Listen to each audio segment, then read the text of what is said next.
Welcome to The Binge, the podcast equivalent of opening 37 tabs and refusing to close a single damn one. There's no niche here, no lane, no clean narrative arc tying it all together, just curiosity, chaos, and whatever topic refuses to shut up in my head this week. We might dissect something brilliant, or we might spiral into something completely ridiculous. But either way, we're going all in.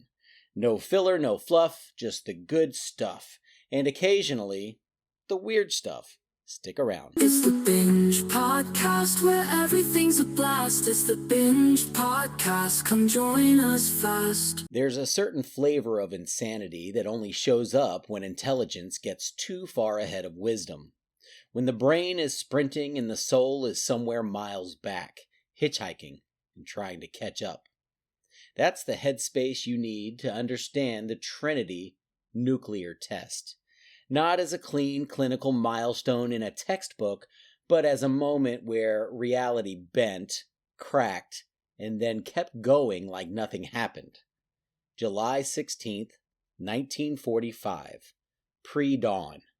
The White Sands Missile Range. A stretch of desert so empty it feels like the earth forgot to finish it. Flat. Silent and waiting. The kind of place where you could convince yourself anything was possible, including the end of everything. They called the test Trinity, which already tells you something was off. That's not the name you give a simple weapons test. That's the name you give something you half believe might wake up God. At the center of it all was J. Robert Oppenheimer. A man who looked like he hadn't slept in weeks and probably hadn't, juggling quantum theory, military pressure, and the creeping realization that he was about to become historically inseparable from whatever happened next. He wasn't alone, of course. This wasn't the work of one haunted genius. It was an entire ecosystem of brilliance under the umbrella of the Manhattan Project. A sprawling, secretive machine fueled by fear that Nazi Germany might get there first. That's the official justification. Beat them to it. End the war faster, save lives by demonstrating something so catastrophic that no one would dare continue. But justification has a way of sounding cleaner in hindsight than it did in the moment. Out there in the desert, the scientists weren't just thinking about victory. They were thinking about variables, unknowns. The kind of unknowns that make your stomach drop if you let yourself dwell on them too long. The big one, the one people like Enrico Fermi toyed with in that disturbingly casual way geniuses sometimes do, was whether the explosion might ignite the Earth's atmosphere. Not likely, the math said. Extremely unlikely, but not impossible. So naturally, Fermi starts placing bets. Paper scraps dropped during the blast to measure the shock wave. Side wagers on whether they'd all be vaporized. There's something deeply unsettling about that. This mix of cutting-edge physics and barroom bravado, like they were standing at the edge of a cliff and arguing about wind speed. Meanwhile, the military side of the operation is treating the whole thing like a high-stakes logistics exercise. Timelines, protocols, contingencies. If the blast fails, report it. If it succeeds, report it. If it destroys the atmosphere, well, there wasn't really a form for that. The device itself, nicknamed the Gadget, because understatement is apparently a coping mechanism, sat atop a steel tower, wired and waiting. Inside it, a plutonium core engineered with terrifying precision. This wasn't brute force. This was orchestration, a perfectly timed implosion designed to force atoms into a state they violently refused to maintain. They had rehearsed everything except the reality of it. At 5:29 a.m., the desert lit up. Not like an explosion, not like anything that had existed before that moment. Witnesses described it as a light that didn't just illuminate the world, it overwrote it. White, then blue, then something beyond color, like the visible spectrum had been stretched too thin and snapped. The fireball rose, expanding with a kind of deliberate arrogance, boiling upward into the now iconic mushroom cloud. Heat surged across the desert floor, fusing sand into green glass, Trinitite, a geological artifact born in an instant. The shockwave followed, slamming into observation points miles away, a physical confirmation that something irreversible had just occurred. For a few seconds, maybe longer, maybe shorter, time gets slippery in moments like that, there was a silence.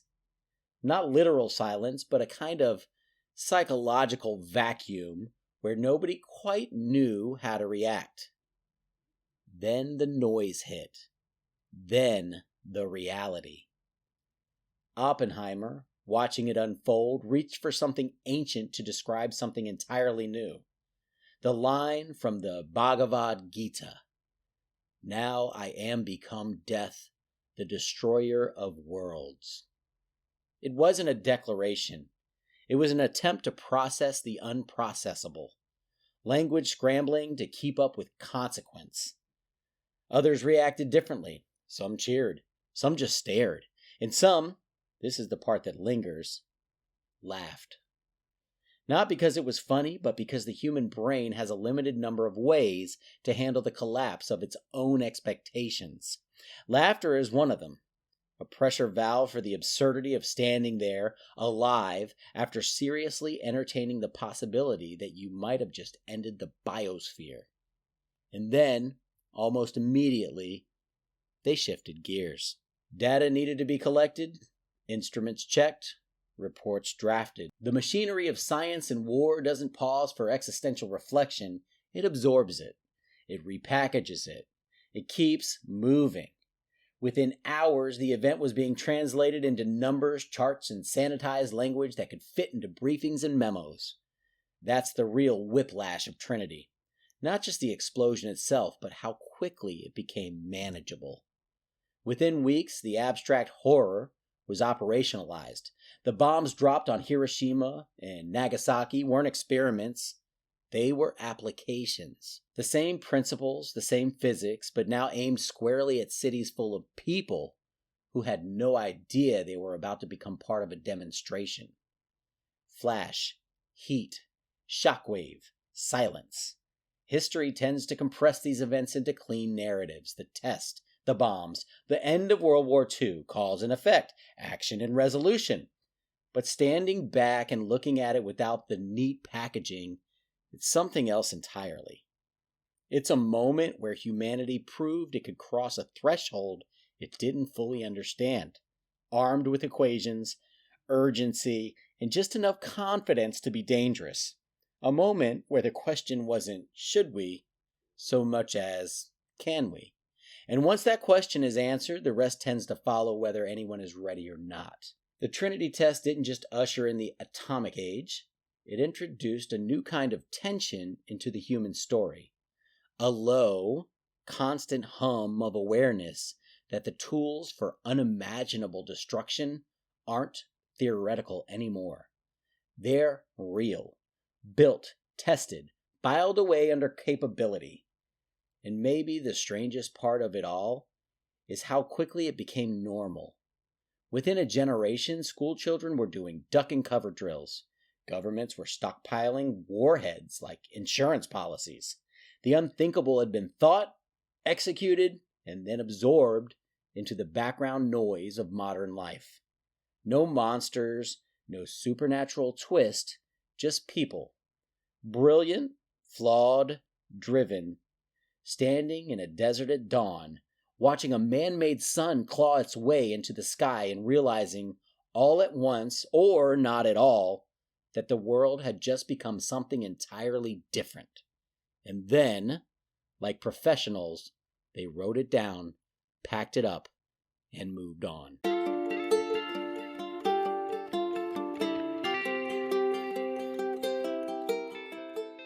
If you enjoyed this podcast, please like and subscribe. You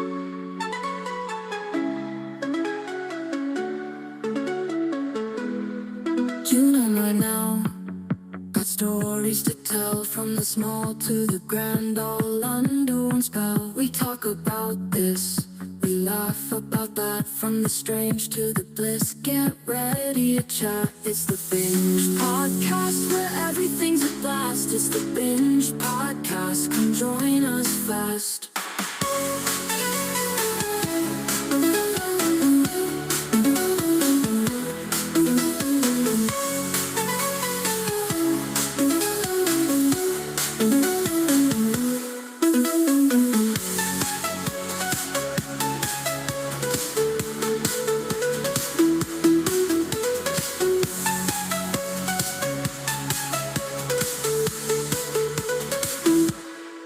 Tune in right now.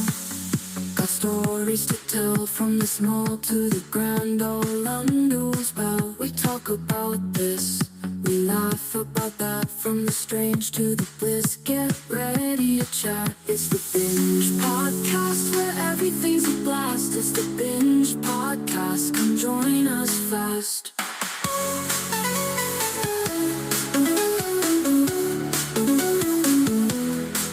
It's the Binge Podcast, where everything's a blast. It's the Binge Podcast. Come join us fast.